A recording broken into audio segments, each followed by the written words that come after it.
Hey guys, this is Bo in the Z Sports Lounge, guys. You know what?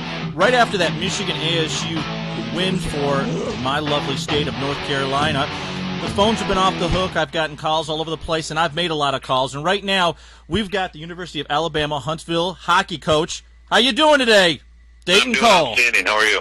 Good, sir. Listen, you're new to that position over there. Yes, I am. I was at Bowling Green as an assistant last year, and job opened up a little bit after Christmas when Coach Ross, who had been here 25 years, announced his retirement, and applied and interviewed, and obviously things worked out. Now, how long have you played hockey yourself?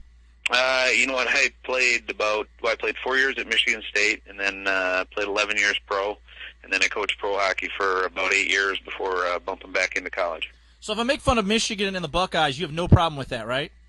No, none at all. No. Actually, it's like Michigan State is one of the teams that I follow a lot in almost every sport, so a lot of love there at that program and what they do. It's that blue-collar mentality I think Michigan State has. So. Yeah, I guess they get a little bit of that. I know the football fans have been a little frustrated the last little while, but hopefully things are turning for the better. And it's one thing we have. We seem to be eternally optimistic there about the football program. But I hope things are heading in the right direction, and it's been a big part of my life. Now let's talk about what you're doing over there at Alabama. Well, we had a nice run last year at the end of the year. They won their tournament, got in the NCAAs, and ended up playing number one overall seed in the first round, Notre Dame, and lost in right towards the end of the second overtime. So there's some good things to build on. We think that we are in the South here, but usually the kids that we get down here, they enjoy it. The hockey atmosphere is outstanding. The weather's great. We've got a tremendous school here in terms of education, real strong engineering and business department. So we think we've got quite a bit to offer, and we're trying to build this into a team that gets into the NCAAs every year and has a legitimate shot at winning an NCAA title. I think the interesting thing is a lot of people are under the misconception just because you don't have ice and snow, you can't play hockey. I come from North Carolina. When the Hurricanes came down, Rogers, which is the sport nut over there, dogged it every year, said no one's going to follow the sport, and the Hurricanes are one of the highly anticipated events every year in North Carolina. I bet it's the same way there.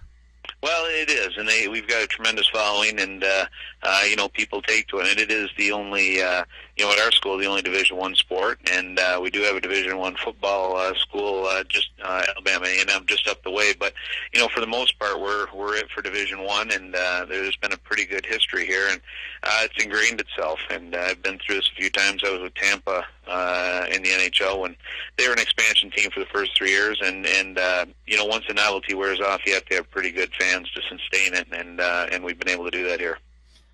Now, you talk about your background a little bit. Let people know that you're not just some hockey hack.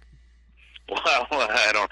It might take me longer than we have to convince them of that. But like I said, I played 4 years at Michigan State, and then played in the NHL for most of my pro career, and started with Winnipeg for a few years, and was traded down to Tampa, and like I said, with the expansion team, and I was down there for almost 3 years, and then got traded to New Jersey, and I was with them in '95 for their Cup run, and beat your Red Wings there. So a lot of my family and friends weren't too happy with that, but that worked out. And then I finished up my last year just bumping around a little bit. I was with the Islanders and up and down in the minors, and then traded to Chicago and got a little time there as well. So it was a pretty good run, and then ended up settling in Grand Rapids, Michigan, and lived there for 10 years, both playing for the Griffins and coaching for them for a while as well.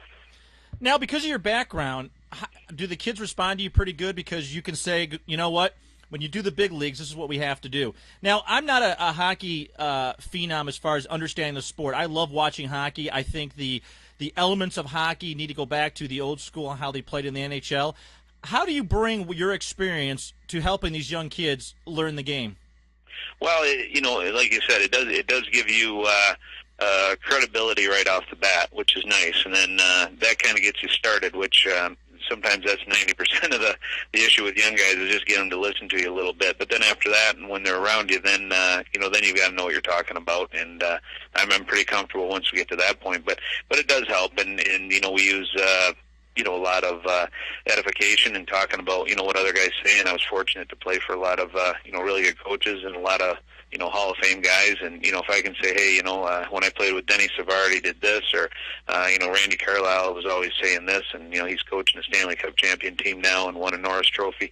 When we can feed back to those guys and explain it to them that way, you can really get their attention, and they really listen to you. And then hopefully at some point you get your own credibility, and people start using you as an example.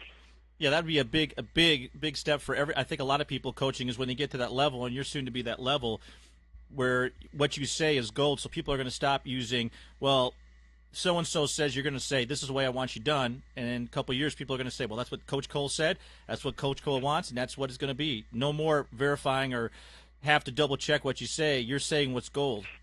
Well, you're right. That's what coaches, you strive to be. I think early on you focus on wins and losses so much that kind of consumes you. But in the end, you want to be a person of influence, and you want to have somebody that has character and something that'll stand the test of time. And as a coach, one of the best things in rewards, I've found is that 4 or 5 years after someone's played for you, they'll give you a call and get back to you and let you know how their life's going, and thank you for certain things, even if maybe you didn't get along the best of times. How that is with players and coaches, but at the end of the day, they kind of respect what you had to say and kind of look back on it, fondly, and keep those relationships going. And some of my ex-players are real good friends today, and a lot of them are coaching, and they call me now with either they have players from the junior leagues that are looking to play, or just asking for advice. And it's a great thing, and hopefully the longer I coach, the more people I have like that around me. I mean, I think back when I played high school ball is that I learned more from the coaches that had a vested interest in really emotional about it, because once I got older, I understood he really cared about me, were the ones that were really mellow and really took it lightheartedness, really didn't really care just about certain individuals. It sounds like you're that caring coach. Well, I guess that's what I aspire to be, and I don't pretend to be, there just yet, but certainly, I put a lot into it. I mean, this is my passion, and playing hockey was for a time, and now it's coaching, and I really do like being around the guys, and they're at a great learning age, and hopefully you can pass that on to them. And you're right, they want to know you care, and if they know that, they'll put up with a little bit of ranting and raving in your good moods and bad moods. But at the end of the day, if they respect you, I think you can accomplish an awful lot. And one big attraction to me from coming from pro hockey to here was just at the age group these guys are at, and you really have a chance to make a difference in their lives, and I feel that is important. Absolutely. Now, in the Division I program that you're in right now, what are your practices, and when does preseason start for you guys to start rolling?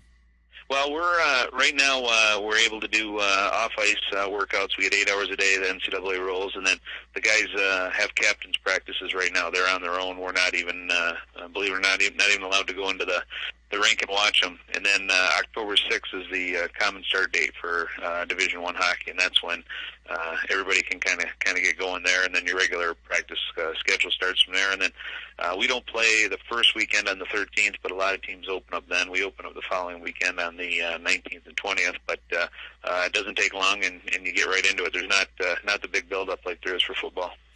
No, and that's what we're trying to do is for hockey, is that I make the jokes all the time, and I told you I was going to, is that I'm wondering why the NHL hasn't figured out why Barry Bonds has improved Major League Baseball, because they're talking about it all the time. Why the NFL is so popular is because even when someone's a crook and gets busted, we're still talking about the NFL. But when it comes to hockey, it like disappears after the season, and you don't know what's going on with it. And that's why we're here is to really talk about the fact that hockey goes on full season, and there's stories and issues and training camps going on all over the country. You have a summer program going on? Oh, absolutely. I mean, our guys, there's things going on. We're recruiting. We're, getting scheduling done. There's just like I said, even with ourselves, not nearly as in depth and as involved as an NHL team. There's stuff going on that you could talk about all summer long. Absolutely, we're going to try to do that. Absolutely, I think hockey to me is one of the best sports, because first off, you don't have Tim Donahue's ruining it. You just have bad referees. So once you got that, it's okay. Now, as far as practices go, we're going to talk about the structure of practice. When you finally get a chance to grab hold of those guys, do you guys work on hitting like you do in football, or do you start